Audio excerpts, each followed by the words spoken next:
Kanibalisme. Tindakan Lu Yun yang tiba-tiba membuat semua orang bingung. Bukankah dia seharusnya membunuh Wu Ao? Kenapa dia tiba-tiba menyerang mayat itu? Hal yang paling mengejutkan adalah mayat dewa itu mengepalkan tangan dan tulangnya pada saat yang bersamaan dan tiba-tiba meledak ke arah Lu Yun. Semua orang tahu bahwa mayat dewa sekarang dikendalikan oleh jiwa Lu Yun. Dengan kata lain, Lu Yunlah yang mengendalikan mayat dewa dan menyerang dirinya sendiri. Operasi apa ini? Haha, kamu cantik, anak buahmu takut dengan aura kuatku, jadi terima saja nasibmu. Wu Ao tertegun sejenak, lalu tertawa dengan arogan setelah dia sadar. Pada saat ini, tulang kepalan dari mayat dewa telah mengenai Lu Yun dengan kekuatan yang besar, tapi Lu Yun tidak menunjukkan tanda-tanda untuk menghindarinya. Benar-benar gila, Master Pavilion Yuntian ini sepertinya bukan orang yang berpikiran rapuh.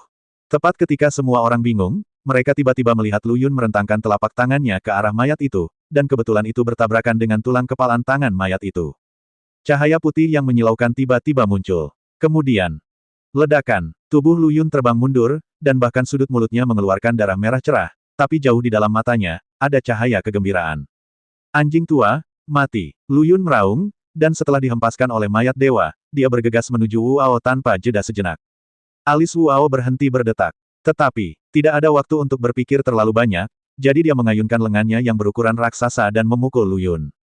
Tidak peduli trik apapun yang dimainkan anakmu, kamu pasti akan mati kali ini. Wu Ao sangat percaya diri, dengan niat membunuh yang melonjak. Lengan raksasanya berputar dengan liar, menyebabkan gelombang angin yang bergejolak bertiup ke arahnya. Namun dalam sekejap, senyuman aneh muncul di bibir Lu Yun, dan dia membuka telapak tangannya lagi. Cahaya putih menyala seketika, dan pada saat yang sama, bayangan tinju besar mengembun dari cahaya putih. Kekuatan agung memenuhi ruang sekitarnya, dan Wu Ao tiba-tiba merasa pusing di kepalanya. Baru pada saat itulah Wu Ao menyadari ada sesuatu yang tidak beres, dan ekspresinya tiba-tiba berubah, tetapi itu sudah terlambat, karena bayangan tinju besar itu langsung menelannya. Bang! Wu Ao bahkan tidak sempat berteriak. Dalam sekejap, dia hancur berkeping-keping dan melayang kemana-mana. Ada keheningan di sekeliling. Wajah yang tak terhitung jumlahnya kosong. Hanya ada kengerian tak berujung yang bergulir gila-gilaan di matanya. Kunci napasnya. Suara Peri Qingling tiba-tiba terdengar. Meskipun Lu Yun tidak tahu kenapa, dia tetap mengikuti instruksi dan mengeluarkan jimat hijau kuno untuk menutup sisa nafas Wu Ao. Baru setelah Wu Ao benar-benar menghilang antara langit dan bumi, semua orang di sekitarnya pulih dari keterkejutannya. Wu Ao yang sedang dalam tahap menjadi dewa, mati. Metode apa yang baru saja digunakan oleh Master Pavilion Yuntian ini? Tentu saja, semua orang bisa merasakan bahwa ketika Lu Yun membunuh Wu Ao barusan, metode yang dia gunakan hampir sama persis dengan ketika mayat itu menyerangnya sebelumnya. Hanya, mereka tidak mengerti mengapa hal ini terjadi. Lu Qinghe berseru, menantu laki-lakiku yang baik, kamu sebenarnya telah menguasai kekuatan magis mencangkok bunga dan mencangkok pohon ke pohon. Ini juga pertama kalinya dia melihat keseluruhan proses Lu Yun menggunakan metode ini. Lu Yun sebenarnya pernah menggunakannya sekali sebelumnya di gua es itu, tapi saat itu, Lu Yun telah mempersiapkan serangan dari mayat dewa terlebih dahulu. Kali ini setara dengan memberikan demonstrasi lengkap dari keseluruhan proses lagi. Lu Qinghe terkejut. Terlebih lagi, saya masih memiliki banyak kekuatan magis. Anda pasti akan memiliki kesempatan untuk melihatnya di masa depan. Lu Yun melirik tubuh menawan wanita cantik itu dan tersenyum tanpa menjelaskan terlalu banyak. Tentu saja, yang diandalkan Lu Yun bukanlah kekuatan magis untuk mengubah bunga dan pohon, melainkan cermin yang menggetarkan surga di telapak tangannya. Karena kecepatan mayat dewa lambat dan dapat dengan mudah dihindari oleh Wu Ao, Lu Yun dapat langsung melewati alam ciptaan untuk menyerap sebagian dari kekuatan serangan mayat dewa.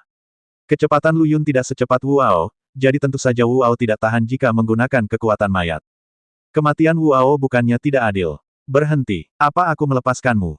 Tiba-tiba, Lu Yun berteriak keras, membuat tubuh Wu Yuliang dan yang lainnya langsung menegang, dan mereka tidak berani bergerak. Melihat Wu Ao telah meninggal, mereka tahu bahwa situasinya tidak baik. Mereka ingin memanfaatkan kesempatan Lu Yun untuk mengobrol dengan ibu mertuanya dan menyelinap pergi, tetapi mereka tidak tahu bahwa semuanya berada di bawah kendali Lu Yun kontrol. Siapa yang baru saja kau panggil badut itu? Mata Lu Yun menatap ke arah Wu Yuliang, dan keringat dingin langsung membasahi tubuh Wu Yuliang. Detik berikutnya, jiwa Wu Yuliang hancur berkeping-keping, dan dia jatuh ke tanah, tak bernyawa. Ketika orang kuat lainnya melihat ini, mereka merasa ngeri dan berkata, Tuan Pavilion Yuntian, selamatkan hidupmu, ini adalah dendam antara dua bersaudara dan kamu, ini tidak ada hubungannya dengan kami. Lu Yun memandang beberapa orang dengan ekspresi main-main dan berkata, jika saya ingat dengan benar, Anda sepertinya baru saja mengatakan bahwa Anda akan menunggangi orang mati itu.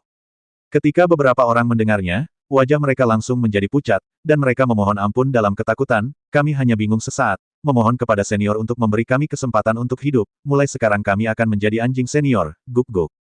Lu Yun tetap diam. Beberapa orang tidak punya pilihan selain berteriak beberapa kali lagi, guk. Kalian benar-benar punya tulang punggung. Lu Yun melontarkan komentar sinis, dan kemudian matanya tiba-tiba menjadi dingin, terakhir kali kamu memperlakukan wanitaku sebagai anjing untuk ras asing, aku bisa mengerti bahwa kamu berada di bawah tekanan besar, jadi aku menyelamatkan nyawamu, tapi kali ini, jika aku mengampuni nyawamu, kamu, penguasa paviliun Yuntian, di manakah letak gengsiku? Begitu mereka mendengar ini, mereka tahu bahwa Lu Yun tidak akan pernah membiarkan mereka pergi. Ekspresi mereka tiba-tiba berubah, dan mereka berbalik dan mencoba melarikan diri. Tapi bagaimana mereka bisa lolos dari kejaran roh Lu Yun? Bang bang bang. Dalam waktu kurang dari setengah napas, beberapa sosok yang melarikan diri jatuh dari udara, tidak meninggalkan seorang pun dan semuanya tewas. Pemandangan ini sangat terpatri di mata semua orang di paviliun Yuntian. Wajah Lu Qingye menunjukkan persetujuan. Penentu. Saya suka, karena paviliun Yuntian adalah kekuatan hegemonik yang baru bangkit dan masih dalam masa ekspansi, banyak praktisi Kunlun datang ke sini karena reputasinya. Tindakan Lu Yun tidak diragukan lagi mengejutkan para anggota baru itu, memberi tahu mereka bahwa pemilik paviliun tidak bisa dianggap enteng. Jika ada yang berani mengkhianati paviliun Yuntian di masa depan, akhirnya akan lebih menyedihkan daripada orang-orang ini. Di dalam ruangan, melihat wajah cantik dari kecantikan yang memikat, Lu Yun tidak berani bersikap terlalu sembrono. Karena, orang yang mengendalikan tubuh saat ini adalah Peri Qingling. Lu Yun bertanya, bisakah Anda berbicara dengan saya tentang tahap transformasi menjadi dewa secara detail? Saya memiliki beberapa kebingungan dan saya berharap mendapatkan jawaban dari Peri Qingling. Lu Yun sangat bingung. Yang pertama adalah tentang transformasi menjadi dewa, dan alam di luar tahap transformasi menjadi dewa. Dia pernah bertanya pada Longda, tapi Longda bukanlah seorang manusia kultivator, dan dia hanya mengetahui situasi umum dan tidak bisa menjawab keraguan Lu Yun. Jadi Lu Yun hanya bisa meminta bantuan Peri Qingling. Peri Qingling telah berlatih seumur hidup dan merupakan orang yang telah melihat dunia seperti orang udik di depannya. Saya baru saja mendengar orang dalam tahap transformasi mengatakan bahwa dia berada di alam Dharmakaya, dan saya berada di alam penggerak jiwa. Dia sepertinya meremehkan saya. Bisakah Anda memberitahu saya alasannya? Peri Qingling merenung sejenak, mengangguk dan berkata, tahap transformasi menjadi dewa dapat dikatakan sebagai titik balik pertama bagi para kultivator. Perbedaan antara transformasi menjadi dewa dan Yuanying tampaknya hanya satu alam, tetapi jika dibandingkan secara nyata, mereka adalah dunia yang berbeda. Jangan. Saya tahu ini. Lu Yun sangat setuju dengan pernyataan ini. Dia belum pernah bertarung melawan seorang kultivator di tahap transformasi ilahi sebelumnya, Wu Ao adalah yang pertama, dan melalui pertarungan ini, dia benar-benar memahami betapa besarnya kesenjangan antara tahap jiwa baru lahir dan tahap transformasi ilahi. Sistem pelatihan Lu Yun berbeda dari sistem pelatihan tradisional. Dengan kekuatannya, dia dapat menghadapi lusinan atau ratusan tahap jiwa baru lahir sendirian tanpa rasa takut.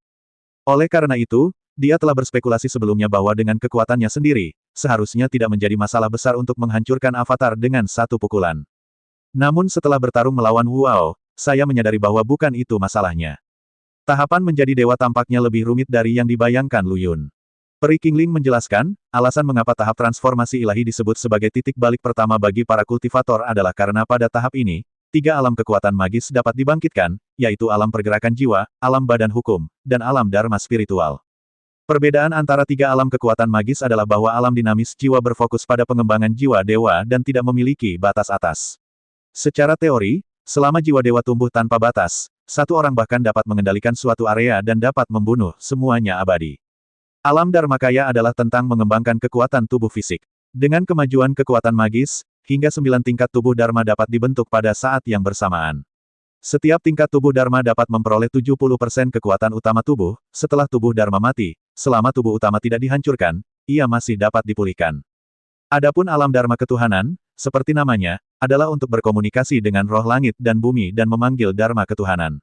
Anda dapat memanggil hingga 3 Dharma ketuhanan. Masing-masing Dharma ketuhanan memiliki kekuatan yang dahsyat, di setidaknya 10 kali lebih kuat dari tubuh utama. Alasan mengapa ketiga alam kekuatan magis ini disebut alam menentang surga dan mengubah nasib adalah karena banyak praktisi dengan kualifikasi pas-pasan, mengandalkan ramuan, usia, bekerja keras untuk bertahan hingga tahap transformasi menjadi dewa dan terbangun. 3 kekuatan besar bukan tidak mungkin seseorang tiba-tiba menjadi sangat berbakat di bidang tertentu dan melambung ke angkasa. Ketika kekuatan magis tertentu berkembang pesat, hal itu dapat diumpankan kembali ke budidaya mereka melalui umpan balik, sehingga budidaya mereka juga akan maju dengan pesat. Jadi ketiga alam kekuatan magis ini disebut juga kekuatan magis yang menentang langit dan mengubah nasib. Namun, secara umum, para kultivator memiliki energi yang terbatas dan biasanya hanya memilih salah satu dari tiga alam kekuatan magis ini. Terlalu banyak yang tidak berguna, dan mereka dapat menggigit lebih banyak daripada yang dapat mereka kunyah. Petik 2, petik 2. Peri Kingling menjelaskan dengan sabar, dan Lu Yun akhirnya memiliki pemahaman yang lebih sistematis tentang ranah tahap transformasi ilahi. Jika itu masalahnya, sebaiknya pilih alam pemindah jiwa. Mengapa orang itu meremehkannya sekarang? Lu Yun masih bertanya dengan bingung. Seperti yang dikatakan Peri Kingling, bagi para kultivator yang memilih alam penggerak jiwa, jiwa mereka dapat ditingkatkan tanpa batas, sampai tingkat tertentu, mereka bahkan dapat mendominasi suatu alam dan membunuh semua roh abadi. Bukankah ini konyol? Di sisi lain, ada batas atas alam tubuh Dharma dan alam Dharma ketuhanan. Yang satu hanya dapat memanggil paling banyak 9 badan Dharma, dan yang lain hanya dapat memanggil 3 alam Dharma ketuhanan. Walaupun memiliki 9 badan Dharma, ditambah badan induk, setara dengan memiliki 10 nyawa, namun jika bertemu dengan seorang kultivator yang levelnya lebih tinggi darinya, apalagi 10 nyawa, bahkan 100 nyawa pun dapat dengan mudah dimusnahkan. Dan selama tubuh utamanya terbunuh, sisa tubuhnya akan hilang secara alami. Hal ini bahkan lebih benar lagi di alam fenomena ketuhanan dan magis. Dia hanya memiliki satu kehidupan, dan dia hanya dapat bertarung dengan bantuan kekuatan para dewa. Tidak peduli seberapa kuat fenomena ketuhanan dan magis ini, mereka dapat mengizinkannya untuk melintasi satu atau dua alam kecil. Jika dia bertemu seseorang di alam yang lebih tinggi, itu akan tetap sama. Tetapi alam dinamis jiwa berbeda, jiwa dapat tumbuh tanpa batas, selama Anda sedikit pemalu pada tahap awal dan diam-diam memadatkan jiwa, ketika jiwa mencapai kekuatan tertentu, ia akan mencapai puncaknya saat Anda muncul. Tidak menjadi masalah untuk membunuh orang di beberapa alam secara berturut-turut. Ini juga mengapa Peri Kingling baru saja berkata, semua orang di bawah roh peri bisa dibunuh. Lu Yun sangat bingung. Peri Kingling menatapnya dengan penuh arti dan berkata, apa yang baru saja saya katakan hanyalah situasi teoretis, dan ada kesenjangan besar antara hal itu dan kenyataan. Apa maksudmu? Lu Yun bertanya. Pertama-tama, apakah itu dunia spiritual atau dunia atas? Situasi yang sangat kejam telah muncul, yaitu proliferasi senjata sihir pertahanan jiwa. Saat kamu bertarung dengan anjing bodoh itu tadi, kamu juga melihat bahwa dia membawa senjata pertahanan, dan jiwamu tidak dapat menyakitinya sama sekali. Kecuali jiwamu cukup kuat untuk menerobos senjata sihir pertahanan jiwa, kamu tidak berguna. Ini menempatkan alam dinamis jiwa dalam posisi yang sangat memalukan. Kedua, Peri Kingling berhenti sejenak dan berkata, tahukah Anda bagaimana para kultivator di dunia spiritual dapat naik ke dunia atas? Izinkan saya memberitahu Anda dengan lugas, Anda harus selamat dari badai petir. Hanya setelah selamat dari kesengsaraan guntur barulah seseorang bisa naik ke alam atas. Hal ini menimbulkan masalah yang lebih memalukan. Apakah itu alam tubuh Dharma atau alam fase Dharma ketuhanan? Kita dapat menggunakan tubuh Dharma dan fase Dharma untuk melawan kesengsaraan guntur. Dengan cara ini, kerusakan yang diderita subjek dapat diminimalkan, dan peluang keberhasilan dalam mengatasinya kesengsaraan dan kenaikan secara alami akan lebih besar. Dan jiwa di alam dinamis jiwa tidak bisa menahan serangan guntur langit, jadi ia hanya bisa mengandalkan tubuhnya untuk menahan semua guntur langit. Menurutmu apakah orang biasa bisa menahannya? Alasan mengapa saya mengatakan bahwa para kultivator di alam dinamis jiwa dapat dibunuh oleh semua roh abadi adalah karena saya tidak memperhitungkan situasi melampaui kesengsaraan dan kenaikan. Ketika jiwa Anda cukup kuat untuk menerobos senjata sihir pertahanan, di dunia spiritual kamu adalah eksistensi yang berjalan menyamping. Lu Yun menarik napas dalam-dalam, begitu, tetapi melampaui kesengsaraan dan naik masih terlalu jauh, dan saya tidak dapat memikirkannya sekarang. Itu benar, Peri Kingling setuju, bahkan jika Anda telah mencapai tahap melampaui kesengsaraan, hampir tidak mungkin untuk naik ke alam atas. Kenapa? Lu Yun bertanya dengan wajah terkejut. Peri Kingling tidak menjelaskan, tapi berkata perlahan, terlalu merepotkan untuk dijelaskan. Ketika kamu benar-benar sampai pada titik itu, kamu akan mengerti secara alami. Saat dia berbicara, dia tiba-tiba menatap Lu Yun dengan tatapan mendalam, kamu memiliki senjata ajaib pemurni jiwa, yang memiliki keunggulan besar dibandingkan alam penggerak jiwa biasa, sehingga jiwamu dapat mengalami perubahan kualitatif setiap saat. Kamu mungkin tidak dapat melakukan apapun dengan senjata sihir pertahanan itu sekarang, tapi aku yakin tidak akan lama lagi jiwamu menjadi begitu kuat sehingga membuat takut para praktisi di dunia roh. Selama kamu bertahan, ada kemungkinan besar kamu akan menjadi roh-roh penguasa dunia. Dan tujuan akhirku adalah dunia atas, karena tubuh peri yang bereinkarnasi tidak perlu selamat dari kesengsaraan guntur. Tanda tanya, jiwa Lu Yun dapat mengalami perubahan kualitatif dalam waktu sesingkat itu. Bahkan Gu King San dapat menebak bahwa dia memegang senjata sihir pemurnian jiwa, dan Peri Kingling tidak terkecuali. Itu sebabnya dia mengatakan bahwa selama Lu Yun bisa bertahan, ada kemungkinan besar dia akan menjadi penguasa dunia spiritual. Siapapun yang berada di bawah roh abadi dapat dibunuh. Ini jelas bukan sebuah lelucon. Namun, murid Lu Yun sedikit menyusut, merasa sedikit tidak senang. Kata-kata Peri Kingling barusan terdengar seperti dia memuji Lu Yun atas masa depannya yang cerah, tapi ada premis bahwa dia hanya akan bergerak di dunia spiritual dan tidak naik ke dunia atas. Dan Peri Kingling juga berkata bahwa dia adalah reinkarnasi dari roh peri, melonjak ke alam atas, dan tidak perlu selamat dari kesengsaraan guntur. Makna yang mendasarinya adalah tidak peduli seberapa mampu Lu Yun, dia hanya bisa mendominasi di dunia bawah. Dia dan Peri Kingling ditakdirkan untuk berada di dunia yang sama. Lu Yun tidak peduli dengan Peri Kingling, yang dia pedulikan adalah Ye Qingcheng. Beraninya dia mengatakan bahwa dia dan Sister Qingcheng tidak berasal dari dunia yang sama. Tentu saja Lu Yun tidak mau melakukannya. Kamu orang yang cerdas. Saya yakin Anda bisa mengerti maksud saya. Peri Kingling memandang Lu Yun dan mengingatkannya. Dia tidak berbicara secara langsung karena dia khawatir dengan perasaan Ye Qingcheng. Lu Yun terdiam. Saya tidak tahu apa yang saya pikirkan. Setelah beberapa saat, Lu Yun tiba-tiba melontarkan pandangan tajam di matanya, menatap langsung ke mata Peri Kingling, dan berkata sambil mencibir, apa yang kamu katakan masuk akal, tapi aku tidak setuju. Oh, waktu akan menjelaskan segalanya. Reaksi Peri Kingling sangat membosankan. Ya, waktu akan membuktikannya. Aku akan membuktikannya pada Suster Qingcheng, dan aku juga akan membuktikannya padamu, Kingling, Peri. Lu Yun menggigit kata, peri, dengan sangat keras, sepertinya sebuah provokasi, tapi itu lebih seperti membuktikan tekadnya. Peri Kingling mengerutkan bibirnya dengan dingin dan arogan, dan tidak berkata apa-apa lagi, karena dia tahu Ye Qingcheng tidak akan senang jika dia melanjutkan. Lu Yun tidak lagi memikirkan topik ini dan berkata, kamu memintaku untuk mengunci aura Wu Ao karena yang kubunuh sebelumnya hanyalah tubuh Wu Ao, kan? Tubuh utamanya masih hidup. Setelah mendengarkan penjelasan Peri Kingling barusan, Lu Yun memahami perbedaan antara tiga kekuatan supernatural yang menantang surga dan mengubah hidup dalam tahap transformasi, dan secara alami memahami niat Peri Kingling untuk membiarkan dia mengunci napas. Wu Ao tidak mati, hanya tubuh Dharma yang mati, jadi pasti akan menjadi bahaya tersembunyi. Lu Yun mengunci sedikit auranya dan mampu melacak lokasi tubuh utama Wu Ao melalui Taoisme dan membunuhnya secara proaktif untuk mencegah Wu Ao datang untuk membalas dendam di masa depan. Peri Kingling mengangguk dan berkata, ya, menurut pengamatan saya, Wu Ao seharusnya hanya berubah menjadi satu tubuh Dharma. Sekarang tubuh Dharma ini telah dihancurkan oleh Anda, tubuh utamanya juga akan terpengaruh sampai batas tertentu. Dia seharusnya telah berkultivasi selama jangka waktu tertentu dan membentuk kembali tubuh Dharma sebelum dia dapat datang kepada Anda untuk membalas dendam. Yang aku khawatirkan bukanlah kamu. Jika kamu bisa membunuhnya sekali, kamu akan bisa membunuhnya untuk kedua kalinya. Yang aku khawatirkan adalah saudara perempuanmu yang lain. Jika Wu Ao datang ke pintu, mereka tidak akan bisa untuk menolak. Oleh karena itu, sebaiknya Anda mengambil inisiatif untuk menemukan Wu Ao dan mengatasi bahaya yang tersembunyi. Saya tahu apa yang harus dilakukan. Lu Yun sangat setuju, dan kemudian memandang Peri Kingling dengan ekspresi aneh, kamu tampaknya sangat sabar hari ini. Hari ini mungkin adalah waktu yang paling banyak bicara bagi Peri Kingling. Di masa lalu, dia memiliki sikap dingin dan arogan, baik memarahi atau mengabaikan Lu Yun. Tapi hari ini, dia cukup sabar. Dia tidak hanya membantu Lu Yun menjawab keraguannya tentang dunia nyata, tetapi dia juga mengambil inisiatif untuk membimbingnya tentang cara menghadapi Wu Ao. Perbedaan seperti itu membuat Lu Yun sedikit bingung. Peri Kingling menatap Lu Yun dan berkata, biarkan Ye Qingcheng memberitahumu. Karena itu, dia menyerahkan kendali tubuhnya kepada Ye Qingcheng. Xiao Lu Yun, aku mendengar apa yang baru saja kamu katakan. Sebenarnya, aku telah mencapai kesepakatan dengan Peri Kingling. Begitu Gunung Jiesing dibuka, kita akan pergi. Meninggalkan, hati Lu Yun sedikit bergetar, kemana harus pergi?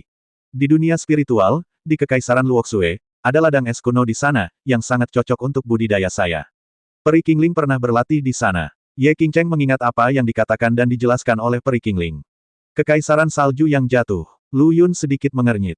Dia belum menginjakkan kaki di dunia roh dan tidak memahami wilayah di sana, tetapi dari beberapa kata Peri Kingling, dia dapat menyimpulkan bahwa dunia itu seharusnya terdiri dari kerajaan yang disatukan. Pertama Kekaisaran Api Ilahi, lalu Kekaisaran Luoxue. Lu Yun berkata dengan serius, tidak apa-apa, aku akan menemanimu ke sana. Kemanapun kamu pergi, aku akan menemanimu. Namun, Ye Qingcheng menggelengkan kepalanya, dengan keengganan yang kuat di matanya yang indah, tidak perlu, aku bisa pergi sendiri. Lelucon yang luar biasa. Mendengar Ye Qingcheng berkata bahwa dia ingin lari ke Kekaisaran Luoxue, wajah Lu Yun langsung menjadi gelap, aku tidak bisa membiarkanmu mengambil risiko sendirian. Levelmu masih sangat rendah. Siapa yang tahu masalah apa yang akan kamu hadapi? Kekuatan Lu Yun cukup untuk menyapu seluruh Kunlun, tetapi bahkan dia tidak terlalu percaya pada dunia spiritual, dunia yang kejam di mana para praktisi merajalela. Ye Qingcheng ingin pergi sendiri, bagaimana Lu Yun bisa merasa lega? Xiao Lu Yun, kamu dengar aku. Ye Qingcheng jarang berinisiatif untuk menyentuh pipi Lu Yun, dan berkata sambil berlinang air mata, kamu telah melakukan cukup banyak untukku, dan kamu telah merawatku dengan baik, tetapi kamu harus memahami bahwa sangat sulit bagi seseorang untuk bersembunyi di bawah sayapnya sepanjang waktu. Sulit untuk tumbuh dewasa. Kamu adalah orang yang melindungiku di masa lalu. Aku merasa sangat hangat di hatiku, tetapi aku juga merasa sangat bersalah. Aku merasa telah menyeretmu ke bawah, dan aku malah ingin melindungimu daripada selalu dilindungi olehmu. Jangan khawatir, Peri Qingling sudah memberitahuku apa itu tubuh reinkarnasi peri. Dengan tubuh seperti itu, seseorang dilahirkan dengan keberuntungan dan tidak akan mati begitu saja. Masih banyak hal yang harus kamu lakukan sendiri, dan aku tidak ingin membiarkan diriku menjadi batu sandungan bagimu lagi. Kali ini, aku ingin mengandalkan kekuatanku sendiri untuk tumbuh dewasa. Tolong hormati keinginanku, oke. Petik 2. Apa yang Ye Qingcheng katakan adalah tulus. Lu Yun terdiam sesaat dan tidak tahu bagaimana menjawabnya, tapi dia tahu bahwa keputusan Ye Qingcheng pada dasarnya sulit untuk diubah, dan Ye Qingcheng punya alasan untuk pergi, jika tidak, kekuatan jiwa es di tubuhnya tidak akan mudah untuk menangani. Lalu kapan kita bisa bertemu lagi? Lu Yun terdiam lama, tapi memutuskan untuk menghormati Ye Qingcheng dan bertanya. Paling lama, tidak lebih dari 3 tahun. Aku pasti akan kembali ke Kunlun saat itu. Mungkin, saat kamu pergi ke dunia roh dan menjelajah dalam prosesnya, kita bisa bertemu sebelumnya. Lu Yun memeluk tubuh lembut dan halusnya ke dalam pelukannya, dan Peri Qingling sangat bijaksana dan tidak melawan. Ye Qingcheng akhirnya pergi. Pergi dengan tenang. Dia takut akan perasaan perpisahan, khawatir jika saudara perempuannya mengetahuinya, mereka akan menjadi berhati lembut dan tidak sanggup untuk pergi. Tapi Ye Qingcheng tahu bahwa dia harus menemukan jalannya sendiri. Jadi, dia tidak punya pilihan selain meminta Lu Yun menunggu sampai dia melewati Gunung Jiexing sebelum memberitahukan berita itu kepada orang lain. Lu Yun setuju dan menemani Ye Qingcheng ke pintu masuk Gunung Jiexing yang berkabut. Dia diam dan dalam suasana hati yang sangat rumit sepanjang jalan. Tentu saja dia enggan meninggalkan Sister Qingcheng. Jangan khawatir, Xiao Lu Yun. Kecepatan mengolah tubuh reinkarnasi roh abadi sangat cepat. Aku pasti akan kembali kepadamu dalam waktu 3 tahun. Pada saat itu, kamu akan melihat Ye Qingcheng yang baru. Dan, saya percaya bahwa pada saat itu, Peri Qingling dan saya juga akan menemukan cara yang cocok untuk bergaul, dan dia tidak berhak mengganggu tindakan saya. Saat aku kembali, kita akan menyelesaikan semua yang perlu kita lakukan. Pipi Ye Qingcheng memerah. Sebelum Lu Yun sempat bereaksi, dia tiba-tiba berjinjit dan mencondongkan tubuh ke depan, mencium bibir Lu Yun dengan bibirnya yang hangat. Ledakan. Pikiran Lu Yun menjadi kosong sesaat, dia tidak punya alasan dan hanya naluri. Dia melingkarkan tangannya di pinggang Ye Qingcheng dan menghisapnya dengan liar, hampir membuat Ye Qingcheng terengah-engah. Jiwa Peri Qingling bergejolak sejenak. Tetapi, dikompromikan. Pertama, karena Ye Qingcheng akan segera pergi, jadi bisa dimengerti jika mereka berdua bersikap lembut.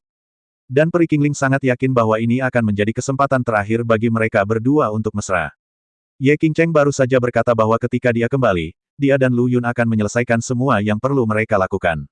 Tentu saja Peri Qingling tahu apa yang dia maksud. Mendengarnya sepenuhnya sebagai lelucon. Saat dia pergi ke dunia roh, dengan bimbingan Peri Qingling, cakrawala Ye Qingcheng akan semakin luas. Hanya ada satu tujuan akhir bagi tubuh reinkarnasi roh abadi, dan itu adalah keberadaan di atas dunia spiritual. Dia dan Lu Yun ditakdirkan untuk tidak berada di dunia yang sama sejak lahir. Peri Qingling memiliki keyakinan penuh. Dan, alasan kedua mengapa dia berkompromi adalah karena perasaan mencium seorang pria terasa menyenangkan. Ketika Peri Qingling masih hidup, dia hanya fokus pada kultivasi dan tidak berniat membicarakan hubungan antara pria dan wanita. Sekarang, dia dan Ye Qingcheng memiliki fitur wajah dan sentuhan yang sama, dan dia bisa merasakan semua perasaan Ye Qingcheng. Untuk sesaat, jiwaku benar-benar bergetar. Peri Qingling sendiri tidak pernah menyadari bahwa pikirannya telah berubah karena kehadiran Lu Yun.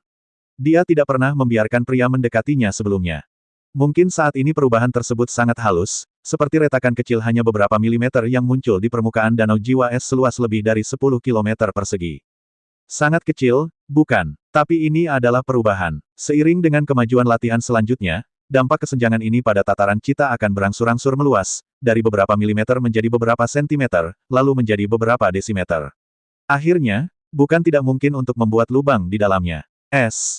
Ciuman itu berlangsung lama. Saat bibir mereka terpisah, Peri Qingling dan Ye Qingcheng merasakan hal yang sama, dan suasana hati mereka kembali berfluktuasi. Ada saat ketika aku berharap ciuman ini tidak berakhir begitu cepat.